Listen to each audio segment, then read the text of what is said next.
reunited, and it feels so good for two former WWF tag team. Someone got suspended secretly by AEW. Someone's got heat backstage in AEW, and someone left the WWE. All this and the greatest faces, not this face, not that face, it's that face. The greatest faces of all time here on the All Effin' Woohoo Wrestling Show. We got a show for you, baby. Yeah. Hey, play the video. Coming to you live from the FN Worldwide Media Studios, located in parts unknown. It's the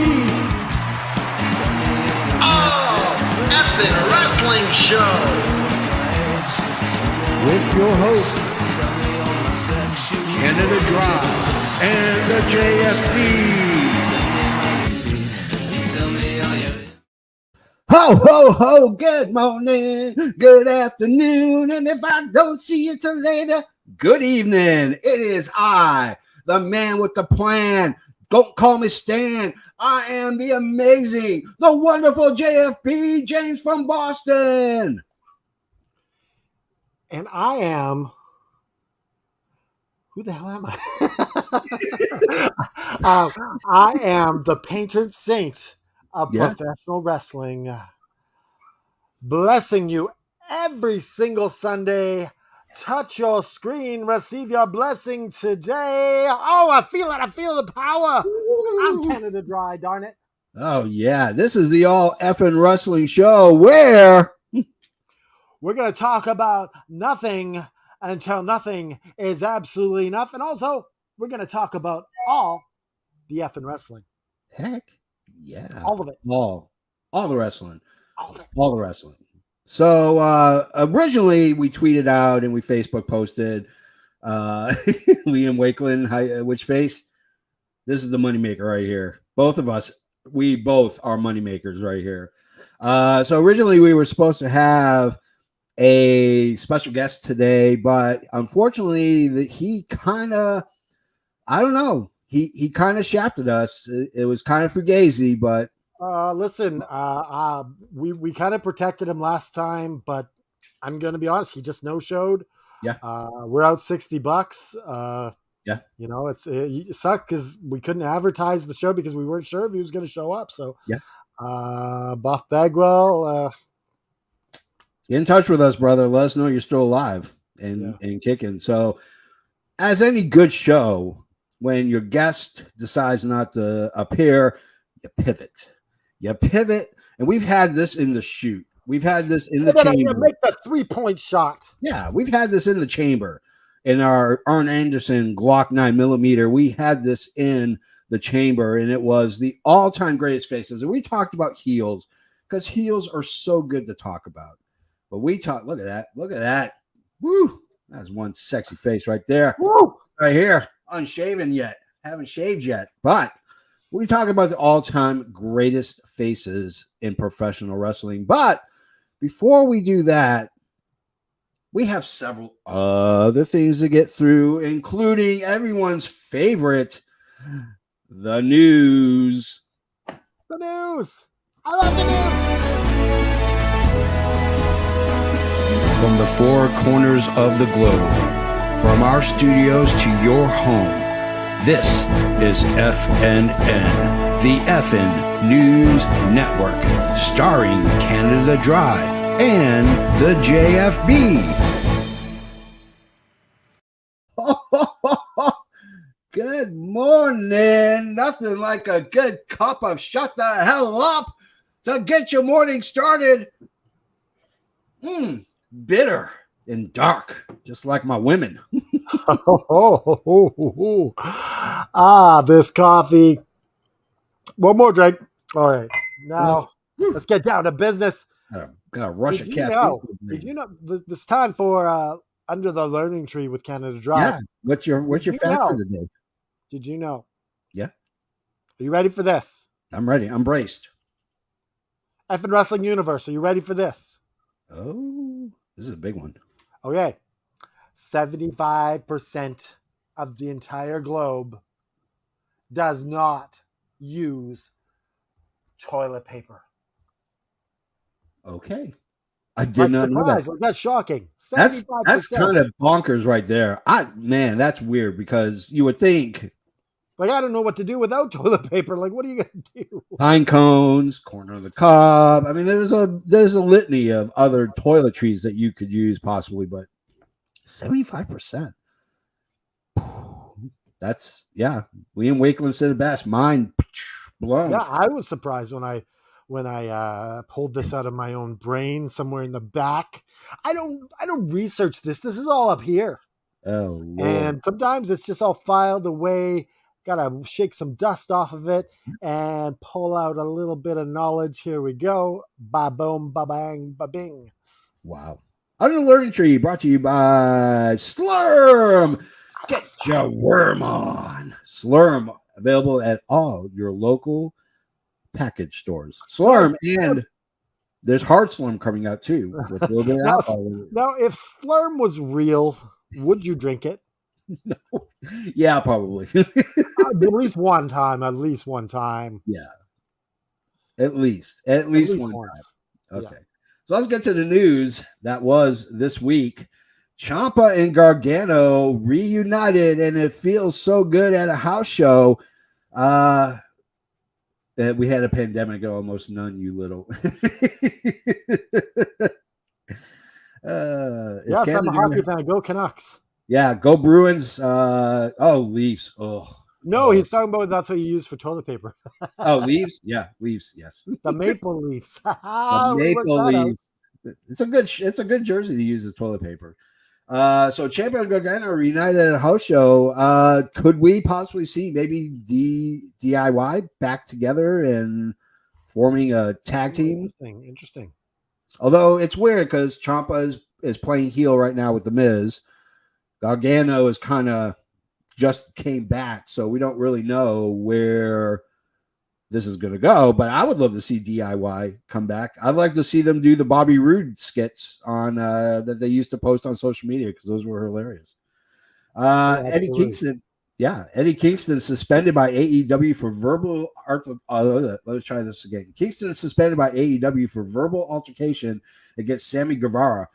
He said on a pod that he's sorry for acting out, which brings me to the next bit of news is that Guevara has had a pretty sour, bad reputation backstage.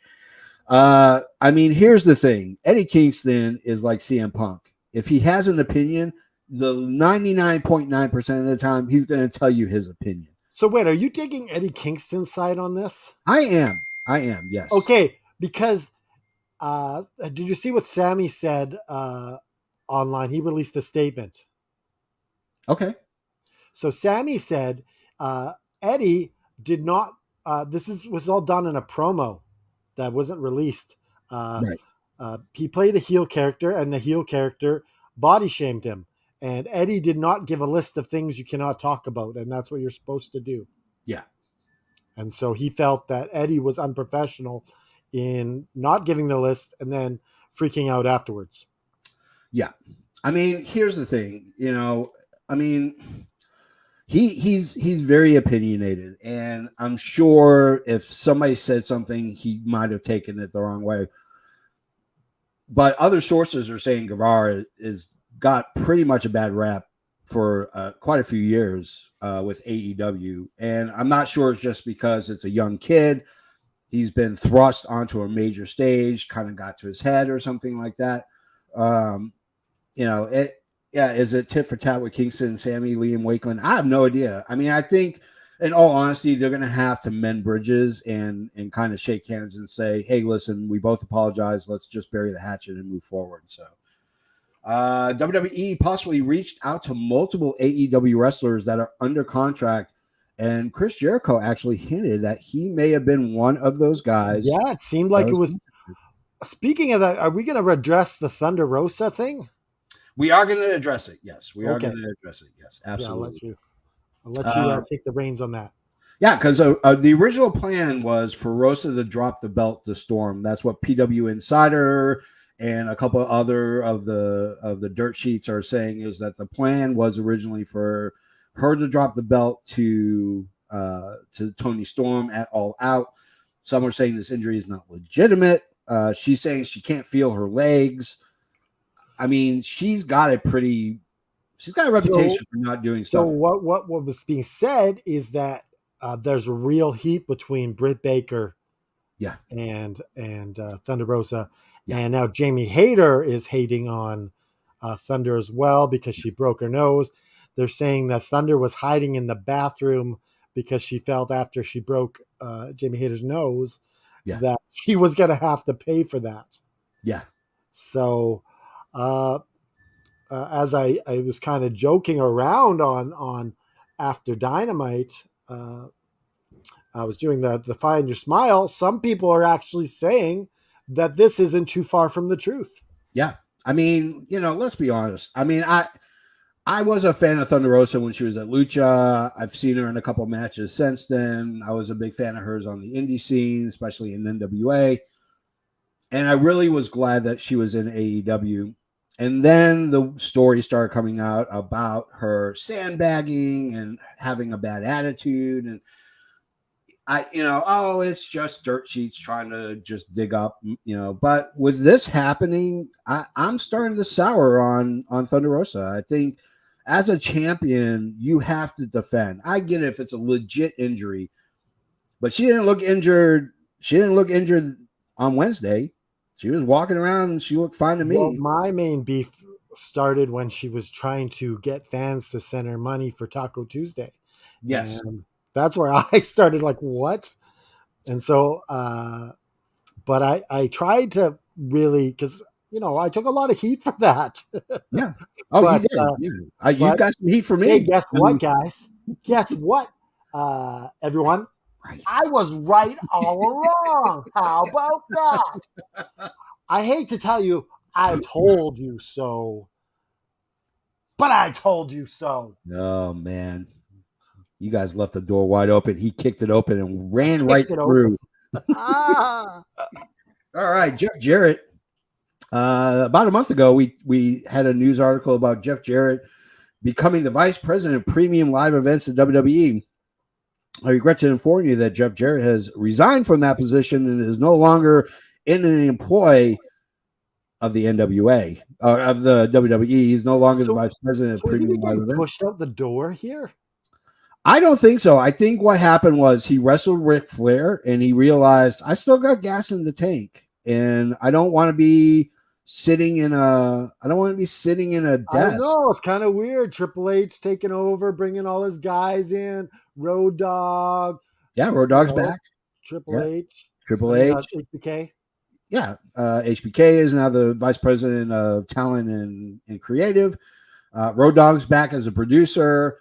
Maybe Billy Gunn's not that far behind. So speaking of Billy Gunn talked about how today's modern wrestlers are just going so fast and they need to slow down. Liam brings up a good question. Does this explain Thunder Rosa's TV time or lack thereof? I think so. I really honestly, I think it does. I think the problem is that she didn't go in the right order. She didn't go talk to Tony Khan or to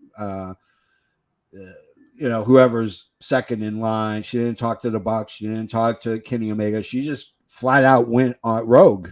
I mean, she went rogue. She went Broken Arrow and decided to do it for herself and said, I'm bitching and complaining and because nobody will listen to me. I don't think she went to the right people. I think she spilled she's got to sow her. You know who's probably laughing her ass off right now? Who's that? Eva Lise. Oh, yeah. She's probably loving every little bit of this. Yeah.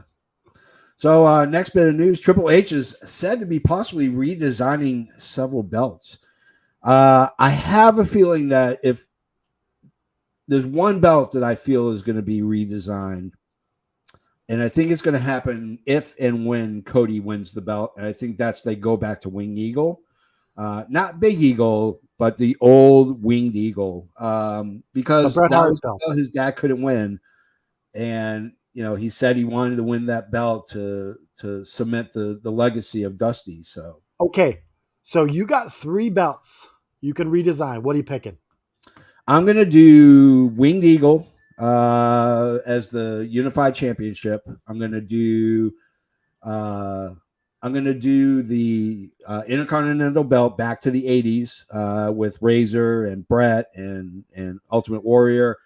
And then I'm going to bring back a belt. I'm not going to redesign it, but I'm going to bring back a belt. I'm going to bring back the European Championship and have it defended and won by people in Europe, not America. That's Nobody interesting. from That's America is interesting. allowed to wrestle for it.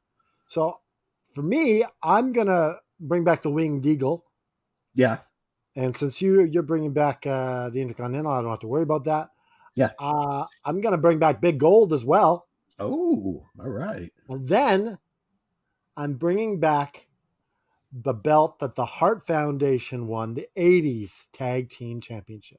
Oh, that is a sweet belt. If I was going to buy a tag team belt, because you can't buy one, you got to buy 2. You got to have 2. They're up here.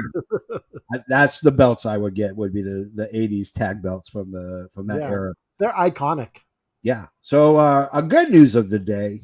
So for those who don't know, NWA had their 74th anniversary show. Get rid of the Universal, bring back the IC title. I mean, the IC title is there, just needs to be redesigned because that thing looks atrocious. So NWA had their 74th anniversary pay-per-view. The face of FN Wrestling, Natalia Markova, was in it in the gauntlet match or the battle royal for the. It is the Burke Invitational. Yes. She made it to the finals and was defeated. However, I watched that entire show start to finish. And with the exception of the Matt Cardona coming back, and which I think was a little bit too early, I thought that her match was the best match of night 1. Their night 2 is tonight. So I enjoyed that that it's battle royal style with Royal Rumble style with pinning and submissions. Yes. Yep. And so Natalia came out 3rd. Yeah. And pretty much was there the whole time. Yep. And then she lost, barely lost to what's their name? Oh shoot, I can't remember. I can't remember. She's gonna be on tonight. Yeah. If you remember who it is, let me know in the comments. Yeah, please, because it totally slipped my mind. I just watched it like 2 hours ago. So I just can't come up with it. Yeah. So I mean, she looked fantastic. I think, in all honesty, she has a chance to really make a name for herself outside of NWA. I think this was the statement match that shows the big guys, WWE, AEW, even Impact, that she's a legit contender for any We were belt. talking before the show. Yeah. And what we said was, if Tony Khan watched this match, he would be on the phone with her in a second and would be getting her signed, because she was the star of this whole show. Oh yeah, by a landslide. By of that match. Landslide. So that was the news. We always like to end the news with something positive. And now, of course, we can't go any further, because before we can go to the main event, we have to do our joke of the week. Hit it, intern.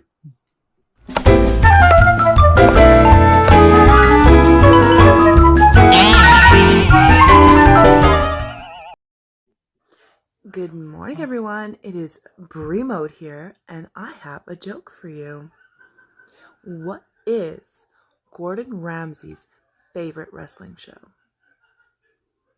It's fucking Raw, obviously. Duh.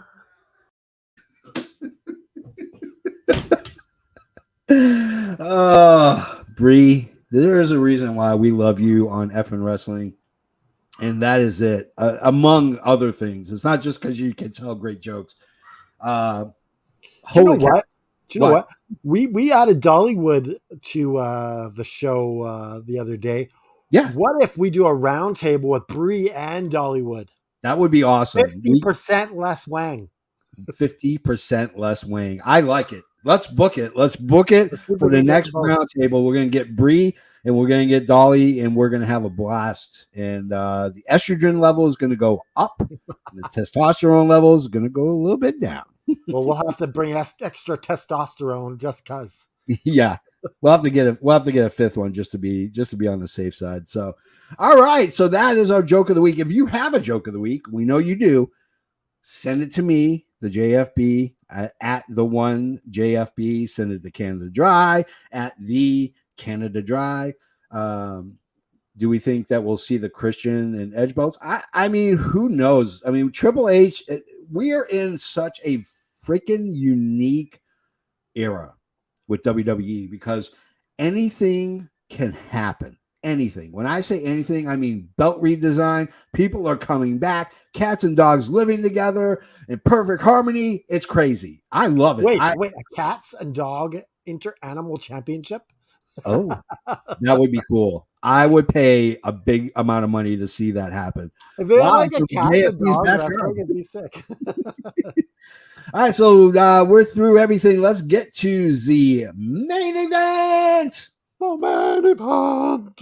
Hey, intern, play the right music.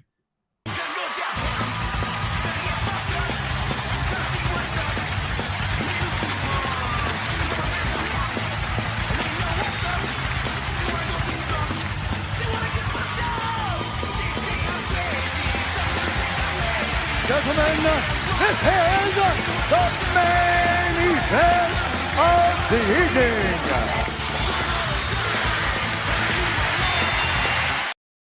Holy yam bags! Main event time, man. We are blowing through this really quick. I'm loving it, man. We're just chugging away, fun. Just the two of us. Fun. Who needs Buff Bagwell? Yeah, Buff Bagwell. He ain't got the stuff, that's for damn sure. Anyways, I digress. I don't want to be negative. No negativity. We're just a little stung, a little disappointed. Yeah, a little sad. There's a little tear in my eye. A little tear, yeah. So we had we always have a backup plan regardless. This has been in the chamber for quite some time. We talked about 3 days. 3 days in our chamber. 3 days in the chamber. We talked about heels of all time. We talked about heels currently, and we figured, well, you have the yang, you have to have the yang. And so what better way to do it than to go ahead and do what we do best, and that is create a effing top 10 list, the top 10 faces of all time. It is an effing top 10 list. Here we go. These are the all-time faces of professional wrestling. We're going to go with number 10, Cody Rhodes, the son of a plumber, has really been on a tear as of late. Although his career has been a roller coaster in the last few years, he's been killing it. While he has some decent runs as either a tweener or a heel, he's best when he plays the white meat babyface. He took it up a notch in his AEW, NWA Impact runs, and before the recent injury, he was definitely ready to be WWE's number one face. And now with Triple H in charge, he is the best opponent to take on Roman and taking the belts from him. Let's talk about Cody Rhodes. Canada Dry, go for it. Well, Cody Rhodes, people wanted him to turn heel in AEW, but he refused to do that. And good on him. Like, he proved everyone wrong. Absolutely. And now he's positioned himself to be the biggest face in the world. Yeah. Oh, yeah. I mean, he's doing some of the best face work he's done in quite some time. And I mean, here's the thing. He was a face in AEW, and the fans want him to be the bad guy. They want him to be the Cody Rhodes from New Japan and from in his NWA run where he was a tweener and sometimes heel. He just doesn't look like a heel. Like, dye his hair black, maybe. But with the blonde hair and everything, there's no way that this guy is anything but a face, and and I mean, in all honesty, once he gets back from his pec injury, he's going to be the face of WWE. He's going to be the number one top baby face. I think that, he's more likable than Cena. Ooh, that's some ballsiness right there. Well, it is, but he's actually a nice guy. He's not, pandering and he's actually he's a down to earth guy. So, absolutely, people really got sick of Cena after a while, getting shoved down their throats. So we'll see what they do with Cody, because something that the fans don't like, and that is the immense amount of yelling and screaming at being forced to like a babyface, because obviously they did with Reigns. So let's go to our number 9. We're on 10. Here's number 9. We are talking about Rey Mysterio. He beat racism, damn it. He did. He destroyed racism. He did. The little big man has been doing it nonstop for over 20 years and doing it as one of the top faces in wrestling of all time. What makes him stand out over other faces, his connection with the fans and the crowd, is what lands him on this list. Now, even though the majority of his time was never considered a top guy or a main eventer, he connected so well with the crowd that he was even given, a title run in WWE. His likability and his superhero look with the mask puts him over as a face. Let's talk about little Rey Mysterio Jr. What do you think? Well, Booyaka 619. He is one of the very few wrestlers in the entire world that has only been a face. Yeah, absolutely. Like, it's so rare to see someone be a face your whole career. Yeah. It's very hard to stay a face and be fresh. Yeah. And, I'm not a huge Rey Mysterio fan. Yeah. But I applaud the fact that, he just stays a face. I remember hearing, he does that head bump with the kids. Mm-hmm. And he said to somebody, he says, don't be a bitch, stay in school. To one of these kids. and this kid, he grew up and he's like, I remembered that. He's like, I don't want to be a bitch. Wow. Listen, kids, here's some kind words from the JFB and Canada Dry. Don't be a bitch. Go to school, or else Canada Dry or the JFB are going to come to your house and we're going to punch you right in the yam bags. I don't care how old you are. Right in the yam bags. I love Rey. I love Rey because he's the ultimate underdog, and which is rare for me because I'm such a fan of heels.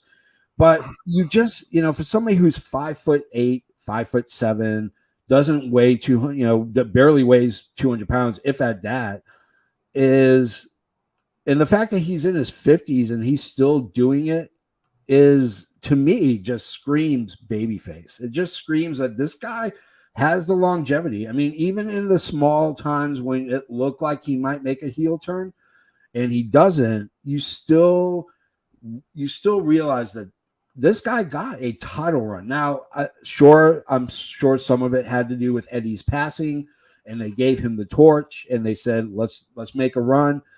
But it was a good run. It wasn't the greatest run, but it was a really good run for Rey Mysterio as the top dog in WWE. And I miss him jumping out of the floor. I wish he would do that more often. So, All right, let's go to our numero 8. And that is, of course, Dusty Rhodes. You can't have the son without the dad on this list. It would be heresy. He's 275 pounds of blue-eyed soul, daddy. This man, his gimmick, his career is freaking legendary. He was amazing on the stick, cutting some of the most memorable promos of all time. Be it the son of a plumber, eating with kings and queens, or any others, he connected to the average guy. The guys that work blue collar jobs, punch a clock and bring a lunch in a pail. He was the average Joe who happened to kick the asses of those rich, snobbish heels like Ric Flair. He also had a great mind for the business, how to work the crowd, getting them into the match and invested. There's a reason why they would call him for tough finishes, or as we call it, the Dusty finish. Let's talk about Dusty Rhodes. Wax poetic about the. Well, we're going to talk about Dusty Rhodes. Dusty Rhodes. Oh my goodness, Dusty Rhodes. He had so much soul. Yeah. For a white guy. Yeah. Like, how is it possible for a white guy to have that much soul? I guess Vince McMahon saw it and said, we're going to put him with a black middle-aged lady, damn it, Sapphire, and put him in polka dots. Yeah. But, oh my goodness. He was a guy that was he face his whole career as well? There was a couple of times when he played heel. He was in the Four Horsemen and it was, but they were very short, right? To push the storyline, but he truly was a face. So yeah, no. What's your favorite Dusty moment?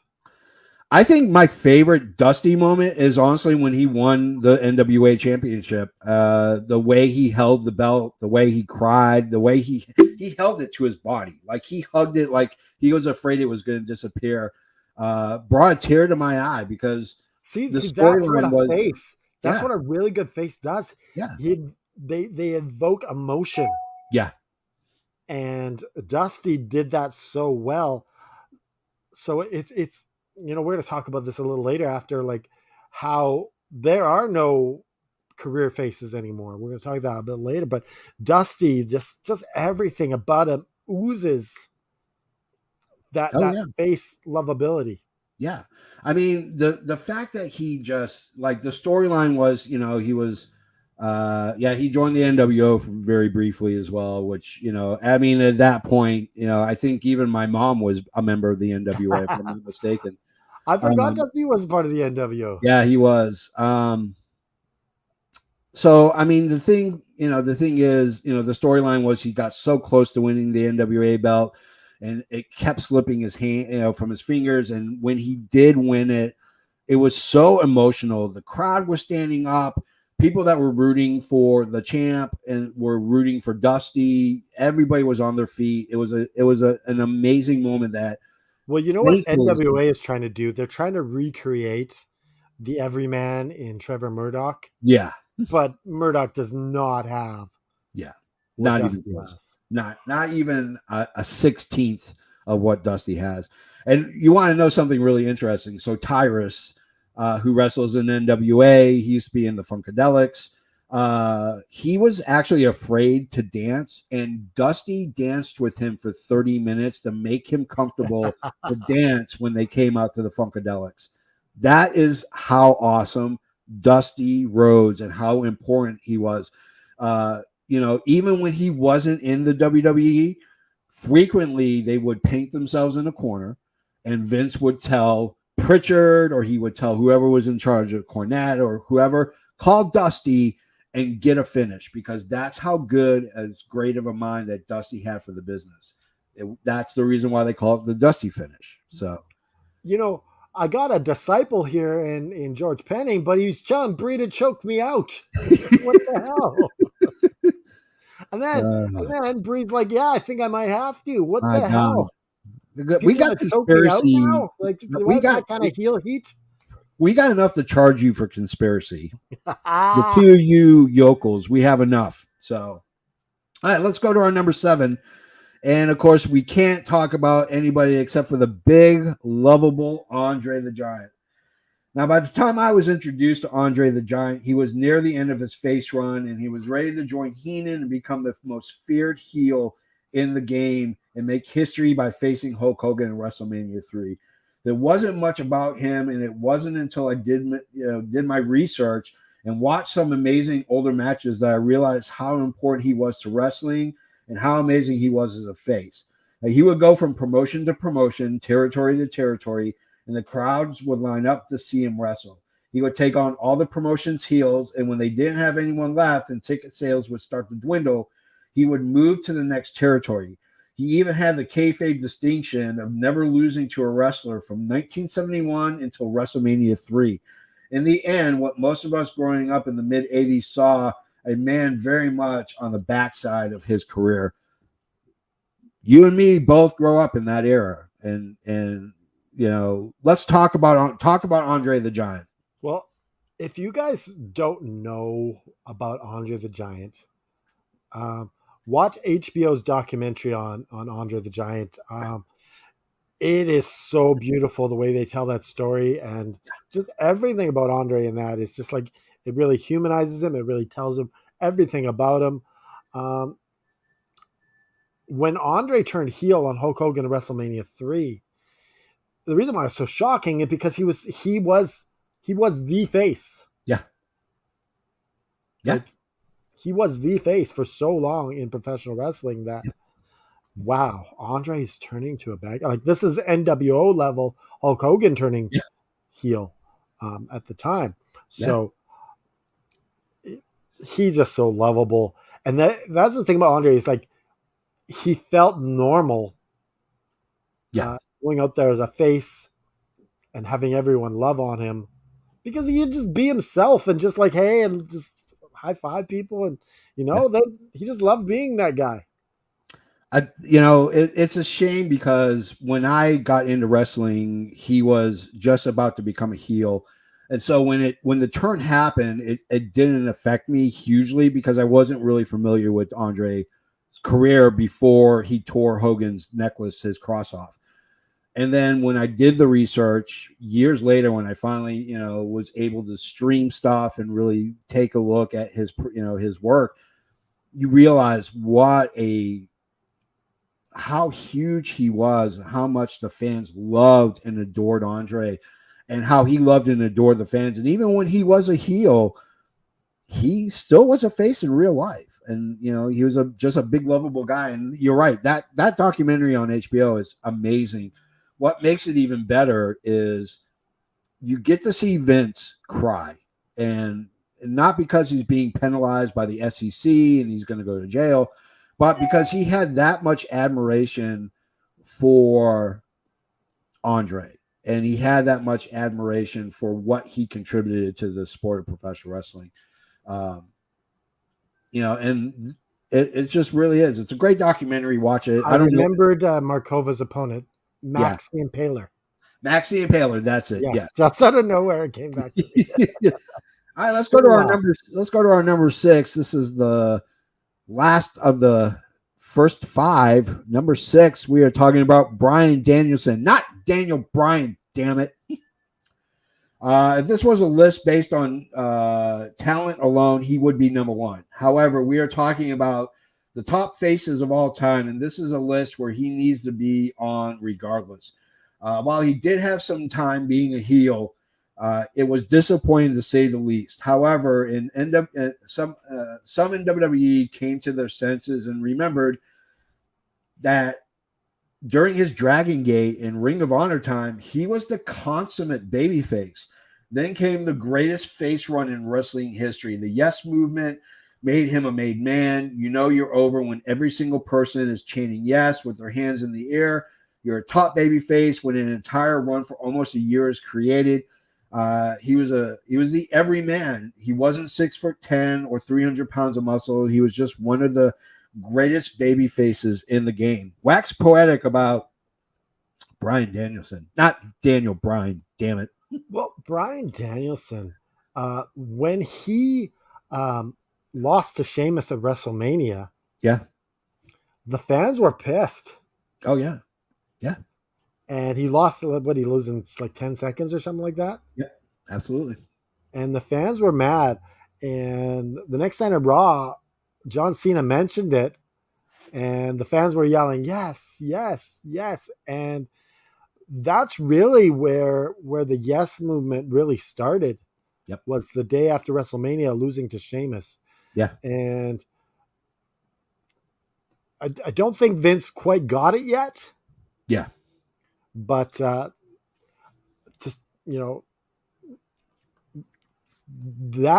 run there was just so amazing. And to this day, people still are doing the yes chants. Yeah. Absolutely. Even though he's not leading them, they still do it. Yeah. I mean, the casual fan likes him because he looks like the everyday guy. He looks like the guy is bagging your groceries or dropping off on Uber or dropping off your DoorDash, or, he works at a bank. He looks like the everyday The guy who hands you your coffee at Starbucks. Yeah, he just looks like a cool dude. But, he's 5'10", of pure, unadulterated wrestling talent. This guy knows how to shoot wrestle. He knows everything about the LaBelle lock, and LaBelle is who trained him, and he knows how to work a crowd. And I think someone tapped Vince on the shoulder and said, "Listen, here's a video of him at Ring of Honor or Dragon's Gate. I think we need to make him and give him a face run," and it worked. And literally, the fans made him. Yeah, like Vince had no choice. Vince's hand. Yeah, they had no choice. Yeah, absolutely. And I mean, like I said, if we were just doing this by talent alone, he'd be number one. But so let's talk a bit about the Sunday, or not All Out. Yeah. Bryan Danielson versus Chris Jericho. Yeah. This is quite the interesting clash, right? Yeah. I think it's a dichotomy. I think it's a very much old school wrestling versus, well, not really totally new school, because Bryan Danielson is in his 40s, but you're getting the one generation versus the most recent generation with the Yes Movement. So I look forward to it. I can't wait. We'll talk about this next week on the prediction show, but I think this match is going to steal the show. I think so too. I think what you're going to see is a technical clinic on how to wrestle, because Danielson will just make Jericho look amazing. Yeah, absolutely. Yeah. All right, let's go to we went through the first 5. Let's go to our next 5 by starting with number 5, and that, of course, is Sting. Some are destined to play both roles of that of a heel and those to be a babyface. It's a rare thing to be a face your entire career, and one of the best to do it is the Stinger. Since his emergence with Jim Crockett Promotions, which became WCW, Sting was a crowd favorite with his blonde high-top fade and colorful face paint. Everyone stood on their feet when his music hit. He had memorable matches against some of the top heels like Flair and Muta and the Four Horsemen, to name a few. When the NWO took over WCW in the wrestling world, it was Sting that was called upon to be the face of WCW in their war versus NWO. Eventually, WCW folded. Sting went on to Impact and eventually to WWE, where he was the established face veteran. He would continue the face persona in AEW as well. This is Joseph Graham's number one face. I mean, really, honestly, I can't disagree with him. Joseph Graham is a big Sting fan. Yeah, yeah. So let's talk about Sting. So you know why I like Sting? Why's that? That he wrote that piece in the Players Tribune. Yeah. And it was freaking long, but it was just so beautiful and just like understanding, just pouring out his heart. Yeah. It such a good read. But what Sting has that a lot of wrestlers don't have, is the Bret Hart seal of approval. There you go. If Bret Hart is vouching for you and saying you are a great guy, a great wrestler, a great person, then it's true. Yeah. Because Bret doesn't do that for everyone. You know that. Yeah. Absolutely. Yeah. He does not give the seal of approval to just anyone. But Sting is, the fact that Sting is still able to do this at his age. Like, I really enjoyed that cinematic match. Yeah. But there's things he's done since then. Like, he's jumping off rafters and the tables, and the guy's ageless right now. Yeah. I mean, he no-sells a little bit too much for me in AEW, but I mean, it's the Stinger. I mean, Sting can no-sell. If it's anyone can no-sell, I mean, he's earned that a bit.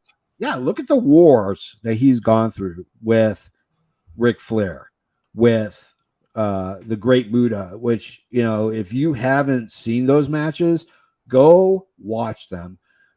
You think the Flair matches are good? The Muta matches are a million times better. They're on YouTube. You got to find them, but the Sting versus Muta matches are just freaking amazing. But you know what's funny? When Sting came to AEW, yeah, we didn't think he would be doing much of anything other than managing.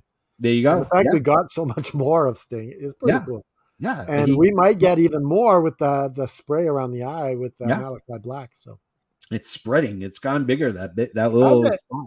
Yeah, it's gone a little bit bigger. Yeah. Let me ask you this: how did Malachi Black get his spray in his eye? Did he accidentally spray himself in the eye? No. What happened was it's supposed to be an infestation, because remember in WWE he got his eye poked out by Seth Rollins, who put it into the corner of the stairs, and then it just started like manifesting into like this weird infection. So now he has this goo that he can spray out at people. Yeah.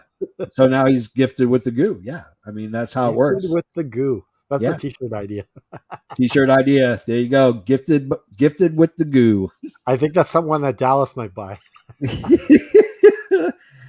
That I will agree with. Yeah. Dally, if you're watching, and we know you are, we love you, brother. All right, let's go to our number 4. It's John Cena. This reminds me of that John Cena prank phone call with the calling the lady. Will you stop calling me? I don't want wrestling in my home. Some are born to be the good guy, and it seems that regardless of the circumstances, you can easily forget their previous characters. John Cena is one of those wrestlers. Although he was introduced as a heel early in his career, both in FCW and WWE, he would shed the gangster rapper and become WWE's and wrestling's proverbial uber babyface. While he could still rap, he basically carried with him the face tropes of hustle, loyalty, and respect moniker, and endeared himself to the kids into wrestling. He would rush in headfirst into any battle or circumstances or heel that stood in his way. Why he's so high on this list is because he's a legit face in reality as well. He's done over 500 Make-A-Wishes in his lifetime, will stay long to make sure every fan waiting gets an autograph, and does huge amounts of for the armed services men and women. So let's talk about John Cena. Let's talk about the man that spending here for a sec. Funny how last Wednesday Mox said my time is now, and then everyone thought John Cena's coming to AEW. It ain't happening. That guy is a WWE lifer. So talk about John Cena really quick. Joseph Grimm says he's a white knight in the ring. Okay, so John Cena, he started his career. He would go around. I guess he bought like tights for every sports team. Yeah. Yep. Of every city that he was going in. So if he was coming to Vancouver, he'd have blue and green. Yep. If he was going to Boston, he'd be yellow and black. Yep. Or whatever other green. I'm sure he used yellow and black if he was in Boston. Yeah. But, whatever city he was in, that was his gimmick. And I guess he just spent a fortune on tights. But so that's the mentality that John Cena has to get over as a face. You gotta commit. Yes. So like if he's gonna spend all that money on tights for every single sports team while not caring about any of them, that's who John Cena is. He does these Make-A-Wish things. He does these things but I'm not saying he doesn't care about them. Yeah. But it's part of the gimmick. He's committed to the gimmick. Yeah. He just has to do it because that's his lifestyle he's created. Yeah. And no one does it better. Nope. Not even close. I'm going to just share one John Cena story. This is years ago. I was at a Raw with a good friend of mine, and we were standing outside afterwards and watching the wrestlers go by, and we were just jib-jabbering. We were smoking a cigarette, and John Cena came out and proceeded to sign autographs for kids, adults, men, women, children, farm animals, you name it. If they were in line to get an autograph, he gave it to them. 3 hours he was there to sign autographs and take pictures with kids. The man's just a legitimate good guy, and the fact that he's able to basically transfer from wrestling to movies, he's got amazing comedic timing. Wouldn't that be weird if people wanted our autograph and we were sitting there signing for 3 hours? What would that be like? Like, would we just be like, "Okay, that's enough"? like how would we respond to that? That's what I mean. I'd fake a heart attack. I'd be, I gotta go, and then run into a car. Well, I remember I was at a hockey game, and so I was a teenager, and Trevor Linden, he lied to us and said he'd meet us at a different gate. Yeah. And Cliff Ronning, he said, just flat out said no. And then Pavel Bure stood there and was signing everyone's autograph. Yeah. And what we noticed is that Linden was a trickster, Ronning was a dick. Yeah. And Pavel Bure was kind of that John Cena. This is my role. This is what I have to do. Yeah. This is who I got to be. Absolutely. All right, let's get to our number 3. I think this is going to be no surprise who our number 3 is. You can't talk about faces without talking about when it comes crashing down and it hurts inside. I love that song. If you grow up, say what you want about Hulk Hogan. Yeah. But that song, yeah, it's great. It's freaking awesome. I'm not even American. If you grew up loving wrestling in the 80s like myself in Canada Dry, then there is no need for an introduction to our number 3. In 1983, after leaving Vern Gagne's AWA, he came to the WWE right as Vince bought the company from his dad. Vince wanted to make WWF international, and they needed a focal point face, and Vince handpicked Hogan. Weeks after he signed with WWF, he beat the Iron Sheik to become the world champion and as the face of the promotion. In his time with WWF, he was a 5-time champ and headlined 9 out of the first 10 WrestleManias. Kids everywhere wanted to beat and be Hogan, and Hogan, as well as WWF, became synonymous with professional wrestling. Every show, every promo, Hogan would tout about saying your prayers and eating your vitamins. He was one of the first wrestlers to be a merch machine and cross over to mainstream media. Because of his face persona, it made his heel turn all the more impactful in the history of turns. Talk about our good friend Hulk Hogan for a second. JFB came up with a brilliant idea as you were talking, as you were waxing poetically. My brain was churning. My wheels were turning. Uh-huh. What if we had a T-shirt that said Effin' Wrestling in yellow with the Hulk Hogan, Hulkamania font? Would that not be cool? I'm digging it. We'll see if you can come up with something for that. I'll finagle with it. See if we can come up with a Hulkamania font that says Effin' Wrestling. That'd be cool. I'm digging it. But waxing poetically, whatever that is, I don't even know what that is. Hulk Hogan, if you grew up in the 80s, even in the 90s, he was the man. He was the guy. He just had this larger than life persona. He was on the A-Team. He was in the Rocky movies. Yeah. Hulk Hogan was larger than life. Yeah. And it wasn't until like the 90s that I was kind of sick of them, because they, so much you can take of being shoved Hulk Hogan down your throat, and you're kind of cheering for him to get beat at that time. But Hulk Hogan is the greatest. If he's up there, he's almost the greatest face. I can't say it because NWO turn. Yeah. But he's up there.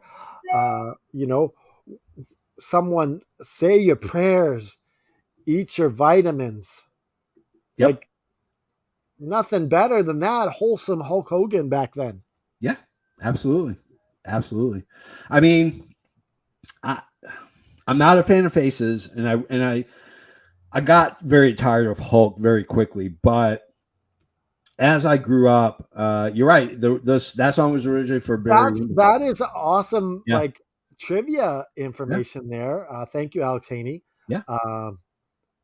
But it works better for Hogan, and it became bigger for Hogan. Yeah. I think they made the right move. Yeah. I mean, for me, I got tired of Hogan pretty quick. The say your prayers, take your vitamins. He was too much of a white meat baby face for me when there were guys like Macho Man and Piper that were far more entertaining.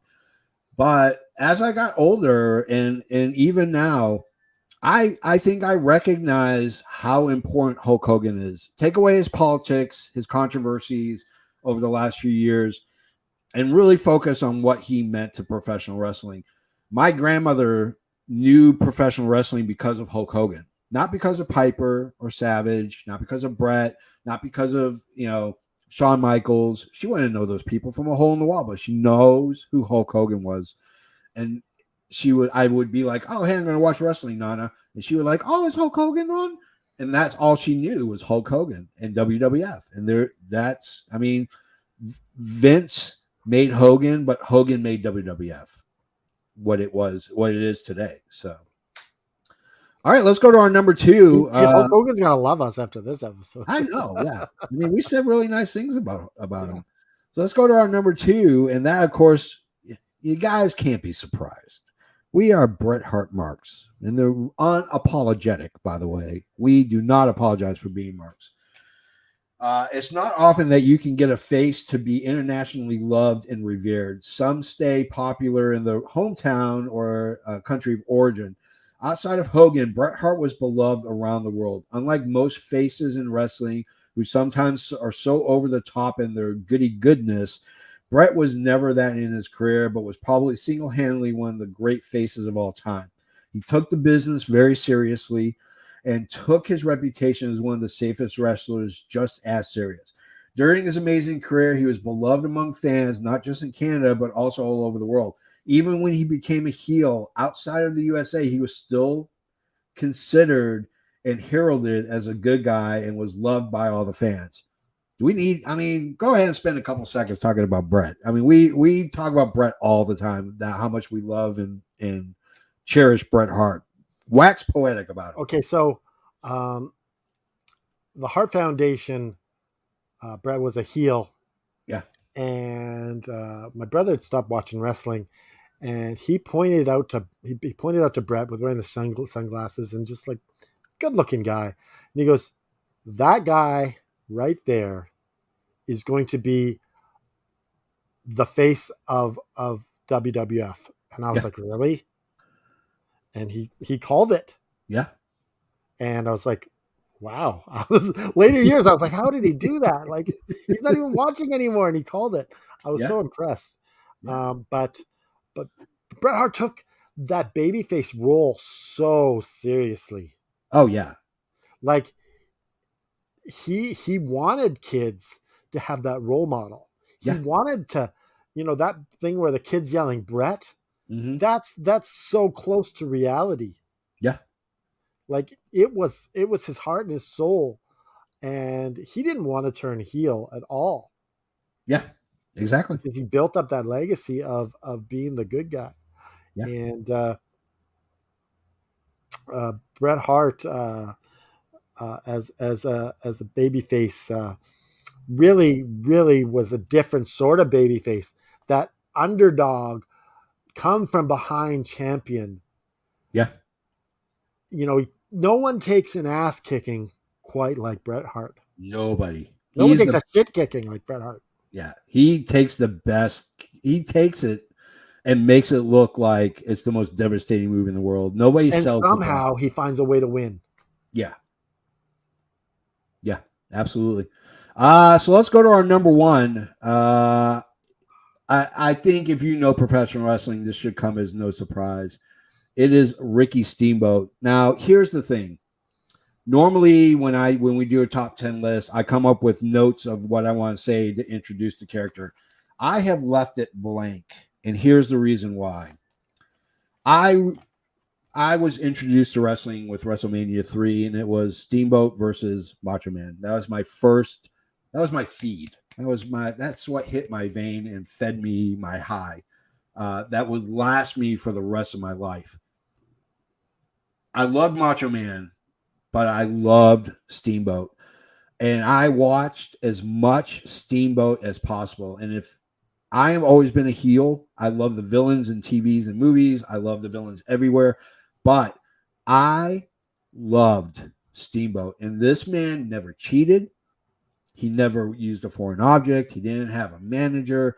He was the epitome of what it means to be a babyface. So was he ever a heel? Was he the whole career? Never a heel. Never cheated, never tricked, never turned. That man was a face from the very second he started until the very second he retired. That's impressive. That's very impressive. So say some kind words, if you will, about Ricky Steamboat. Well, like when you think of Ricky Steamboat, you think of that WrestleMania match. Yeah. WrestleMania 3 with Ricky and Randy Savage. Yeah. And Randy whispering to Ricky, "We did it, Ricky, we did it." Yeah. And that match goes down as one of the greatest of all time, as far as I'm concerned. Yeah. Ricky Steamboat, just a hell of a likable dude. Yeah. Yeah. Hell of a wrestler. Yeah. He deserves to be our top spot. Like who's more of a babyface than Ricky Steamboat? He beat Ric Flair for the world title as a babyface. Yeah, absolutely. So, I mean, I love the Ricky Steamboat. I love the Ricky Steamboat and Macho Man match. I think if you had to go back and watch two matches, it would be the first match against Flair in that Flair trilogy, the one in Chicago, and the WrestleMania 3. I think that encapsulates exactly who Steamboat was. He was a professional wrestler, and he took it as serious as anybody else in the business does. Took it just as serious as Bret. Took it just as serious as Hogan. He was very protective of his persona and his character. Bo and Richie and FCW. Yeah, his kids, right? His kids, yeah. I mean, Richie was good. He just couldn't. The injuries are too much. Yeah, and I mean that's it. I can't say anymore. He was the reason. Him and Macho Man are the reason why I became a professional wrestling fan, and the reason why I love it today as much, if not more, than I did when I first saw WrestleMania 3. So, yeah, that's it. That's our list. As we kind of conclude this and get rid of this little, let's talk about how you don't see those long face runs anymore. You don't. You don't. Everybody wants the cool heel. Everybody wants the cool tweener. Like Moxley. Moxley's not a heel. He's not a face. He's a tweener. Yeah. Everybody wants to be a tweener. And I blame one man and one man only for that. And I blame Stone Cold Steve Austin. I blame you, Stone Cold Steve Austin. Well, I know Vince in that gray area really made the tweener, like when he came out and said wrestling's not real on public TV, he really created the tweener. Yeah. Because the gray and the black and white was gone. Yeah. And it sucks because really, like, if you go to AEW, I don't think Bryan Danielson is a total face. I think being in Blackpool Combat Club kind of makes him a tweener. He kind of cuts a little bit more of a harsher, more vicious promo than he did when he was in he's WWE. Closer to a face than anyone else in there. Yeah, I mean, outside of Sting, and even Sting is kind of got that cool tweener factor, Yeah, because they're not doing the overly face things like Batman never kills people kind of thing. Yeah, Exactly. And I mean, it sucks, but I think that, as we are in a renaissance for wrestling right now, with AEW and WWE, now that we're in this renaissance, El Generico was a great face. I would say El Generico. I would also say too, I know I'm gonna get heat. I'm gonna get heat for this, especially from a woman over in Scotland named Fiona. Stone Cold Steve Austin made a good face at times. He was the face of the company, so yeah, he had to be a good face. Yeah. But he didn't make the list, so there you go, Fiona. Sorry, Fiona. All right, so that's our show for you guys, ladies and gentlemen. Wow. We railed through it, man. We just freaking. Is that Buff Bagwell tweeting you back? I don't know. It could be. No, it's someone else. If it was Buff, it would be funny if it was right on the air. Buff, you sack of crap. Anyways, so yeah, that's our show. We had a great time. I mean, like I said, when life comes up and things happen, you make a pivot, and I think we did a good job with this pivot. I think. Hey, for All Left in Wrestling show, Dynamite After Dark. Yeah. We got Le Sapel, George Penning on Wednesday. So, all right, a regular crew, and then George. Yeah, I like George. George is a hoot. George, I can't wait to talk with you on Wednesday.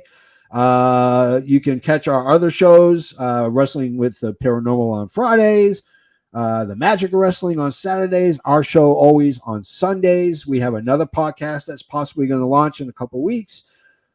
Can't tell you about it, but it has something. And then you got the one on Wednesday right after. Yeah, and Wednesday, Dynamite After Dark. Boom goes the Dynamite. So, yeah, so that's our show. You can find us on fnwrestling.com. That's our awesome website. If you scroll down to the bottom, all our social media links are there. youtube.com/fnwrestling. All our links are there as well. So if you want to get in touch with us, you want to interact with us, go right ahead. If you listen to the podcast, we posted on Monday morning, 6 a.m. If for some reason you want to feel compelled, the power of Christ compels you to leave a 5-star review, do it. Leave a 5-star review. I'll read it. Canada Dry will read them. We will make you internet famous. If you have nothing nice to say, don't say anything at all. That's the golden rule from Mom. Mom said, if you ain't got nothing nice to say, teaches that too. Yeah. If you ain't got nothing nice to say, don't say anything at all. Damn it. All right. So if you are a fan of swag, like this shirt right here. Oh, Alex Haney. Go ahead, ask away. Ask away. Yeah, ask away, my friend. If you like shirts like the OG Gorillas right here, the All Effin' Wrestling Show tee, the Just Another Effin' Podcast retro tee, all you have to do is walk your fingers across your keyboard. ProWrestlingTees.com/Effin' Wrestling, where you can get all of your wrestling swag. Markova Army, we know you're out there. We have her fan club t-shirt. It is on our site, Effin' Wrestling. It's on ProWrestlingTees.com/Effin' Wrestling. If you like old school wrestling, and we know you do, come join us because we run Adrian Adonis's store. ProWrestlingTees.com/Adrian Adonis, where you can get all of your Adrian Adonis needs and goods fulfilled. All the money goes to the family, so it goes to B and it goes to Angie and the other daughter whose name I'm for some reason blanking on it at this very moment. So yeah, so go to ProWrestlingTees.com, go to our social media sites. I'm waiting for Haney. Live Golf is challenging independent contractors. Do you think it to pass down to wrestling, seeing as golf is a massive sports industry? I mean, here's the thing. I know I know where this is kind of going. I'm an independent contractor. What I do for a living, I'm an independent contractor, and so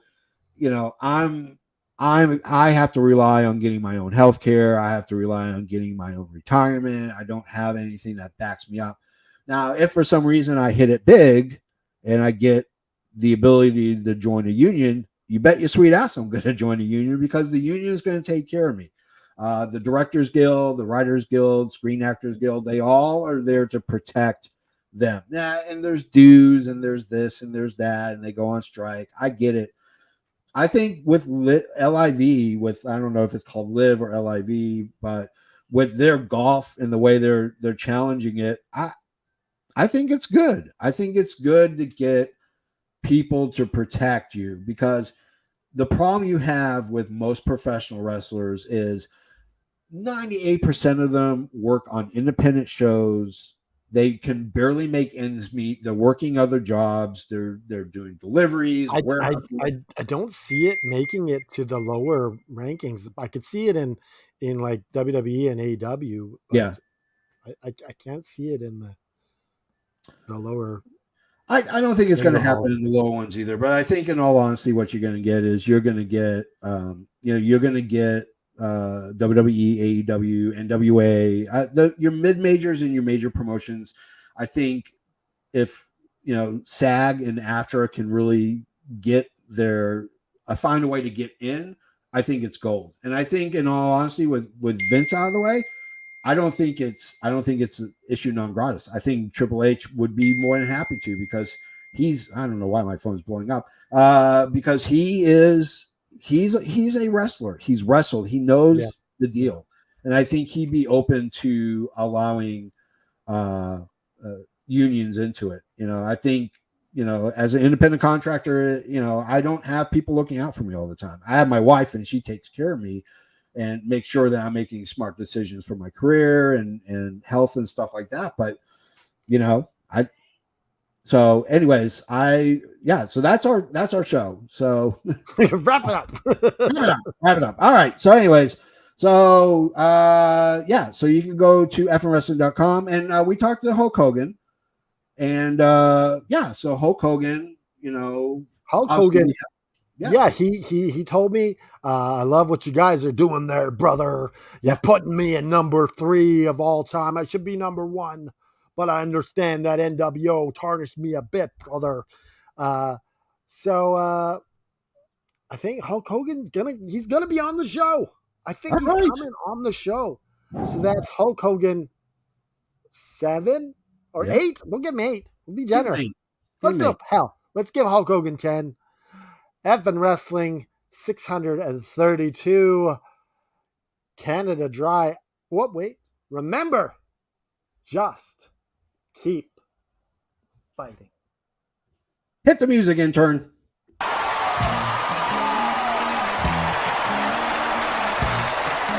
This has been an FN Worldwide Media production.